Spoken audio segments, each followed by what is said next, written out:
Hello and welcome back to another episode of Weekly Manga Drop. It's your boy Izuku here, coming at you with a new manga called Bakuman. In this manga, well, before we actually talk about the manga, let's talk about the little background behind the manga itself. This manga was created by team, and it's the same team that helped create the hit manga, or it became the hit anime afterwards, the hit anime called Death Note. Yeah, there's actually the adaptation by Netflix that's coming out soon for that. It's a little strange, but we'll see what happens when it actually does come out. Here I am just talking about it. Everybody's already given their 2 cents on that, but having seen the trailer, all I can say is, let's just wait and see. All these adaptations have become so bad lately. Most of us have just become completely cynical and stuff. But that's just the way it is, isn't it? I mean, can you really blame us? After stuff like, what is it? The Last Airbender? Oh, that one's fresh in your mind. Dragon Ball Evolution? Or even further down the line, Super Mario Brothers? Oh man, that was completely different from what Mario was supposed to be. And I think Bowser actually had this. Bowser actually had a humanish form. A humanoid form? Yeah, there we go, a humanoid form. It was really weird. I never even understood it. I watched it once and I was left completely baffled by it. Anyways, getting back to Bakuman. The series follows both Saiko and Shujin as they combine their Saiko's drawing skill along with Shujin's exceptional story writing to create a manga. So the reason why I really liked this manga was the fact that it mostly showed the struggle and a lot of what goes into making a manga. Like, you have to create the storyboard, you have to show it to the editor, he has to give you his okay for it. You then have to go through the grueling process of making 19 pages in a single week, going at a pace of at least 3 to 4 pages per week. But the truth is, you don't actually have 7 days to draw it, because after you get the okay, getting the okay already takes like 1 day. People meet on Saturday for the okay, and then the job begins from Sunday, and it has to be given in by Friday, not Saturday, by Friday, so that it can be sold on Sunday. So in all honesty, it is pretty much a five-day work week. Although that's what it sounds like, it's not completely true, but that's just the way it is. It's a very grueling process. Can you imagine having to draw 19 pages inside an entire week? I mean, granted, they have assistants and all that, but when you're small and you're just starting, you got the money for that kind of stuff. You have to start straight from the bottom of the barrel, you know? You gotta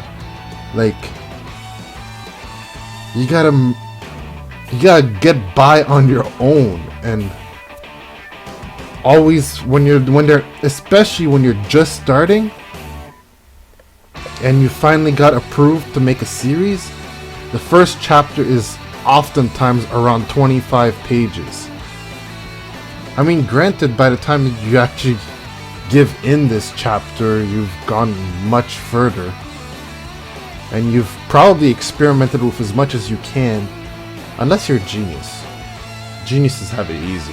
They just draw whatever the hell they want, and they'll just get serialized from there on.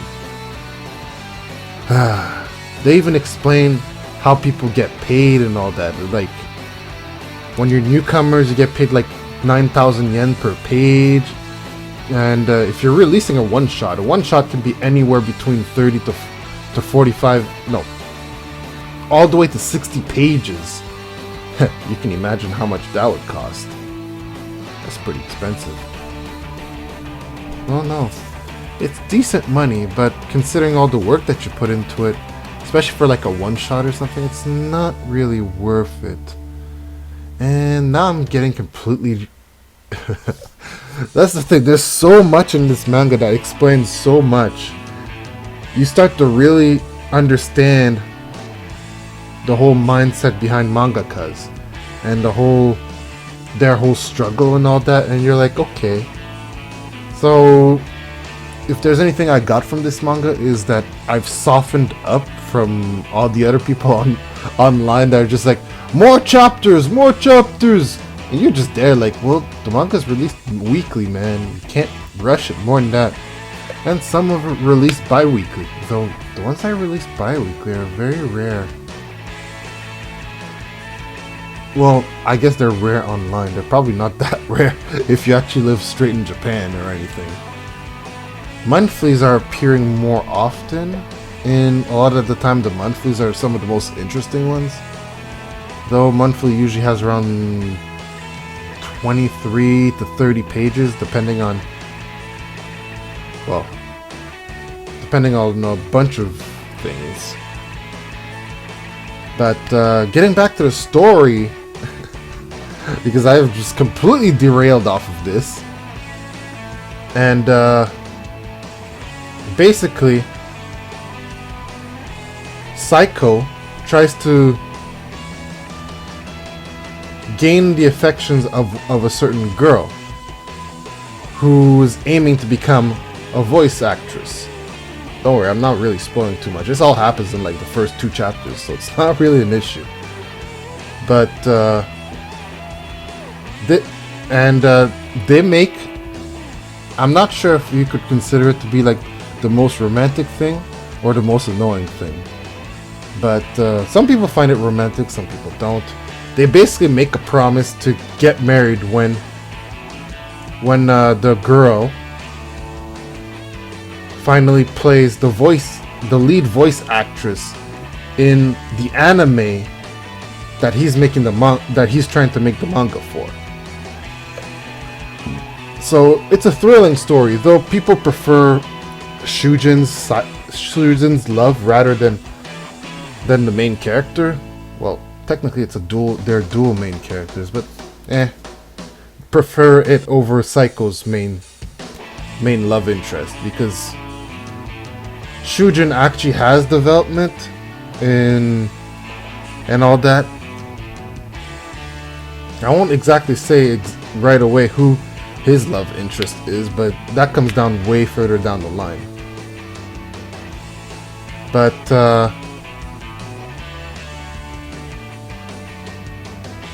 it's funny how Shujin was actually like the top student in his school. To think that you would just be like, you know what? Screw all of this noise. I'm just gonna go make comic books. That's what they would be called over here, anyways.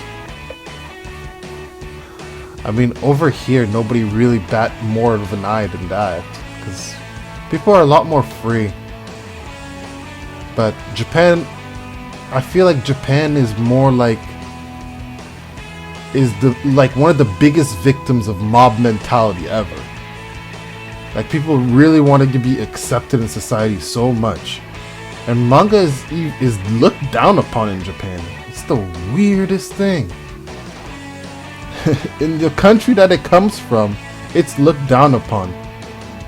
But then again, I guess it mostly comes down to the people that actually read the manga and all that, because Japan is such a closed society. The people who read and watch anime and manga, they're more closed upon each other, and they have, well, fairly strange fetishes. And they mostly prefer to just hide their likes and dislikes behind closed doors and all that. You see, this was supposed to be me discussing a manga. I started discussing what little I actually know about Japanese culture. Oh man, this video is gonna be really long, isn't it? It's probably fine. Regardless, getting back to the story, well, there's not too much else to explain. They go through the grueling process of becoming Saiko and Shujin. Well, Akito Takagi is his real name, and the other is Moritaka Mashiro. They both go through the process of becoming Mangaka, which, as I've said multiple times so far, is a grueling process. You have to meet up with an editor. You have to show him some work, because you can't just show up and be like, hey, I want to be a manga maker or something. I want to be a mangaka. Nah, the editor will just hang up right on your nose. They won't even take the time to even look at you. You have to be like, I got some work. I'd like to show you if it's not too much trouble. And then when you get there, if what you made is actually interesting, then he'll ask you if you want something to drink or something. And then usually when they ask you if you want something to drink, that usually means that you're fairly in. It doesn't mean that you're automatically a mangaka. No, nothing like that. It means you've started the process to become the actual mangaka. So now, from this point on, depending if he thinks you have potential or not, everything will go on from...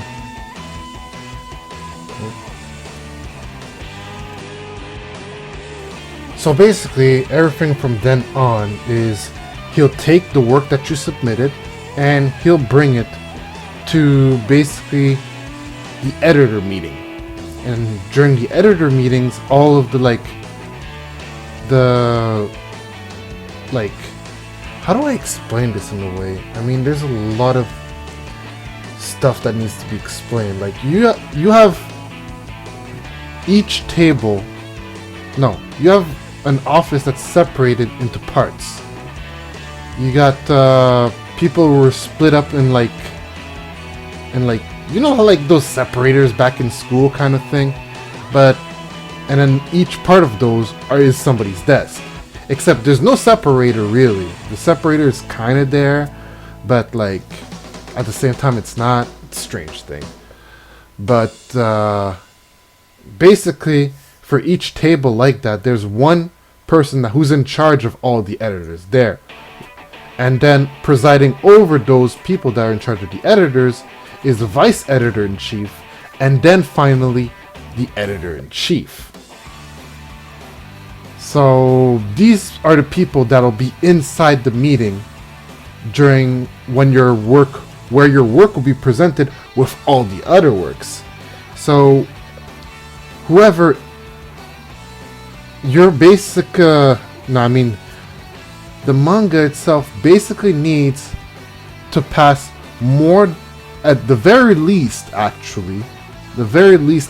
the majority of the people there. If it gets a pass, then it's put inside the next coming award.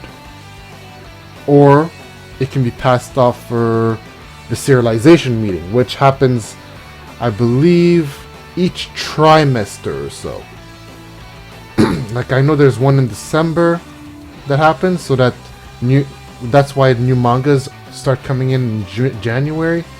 There's another one in, I believe, March, and then another one from there on, I think it's in June, and the last one's in September. So it's not actually trimesters, it's actually quarters.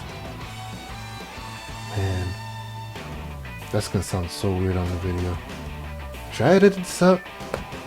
Nah, that's too much trouble.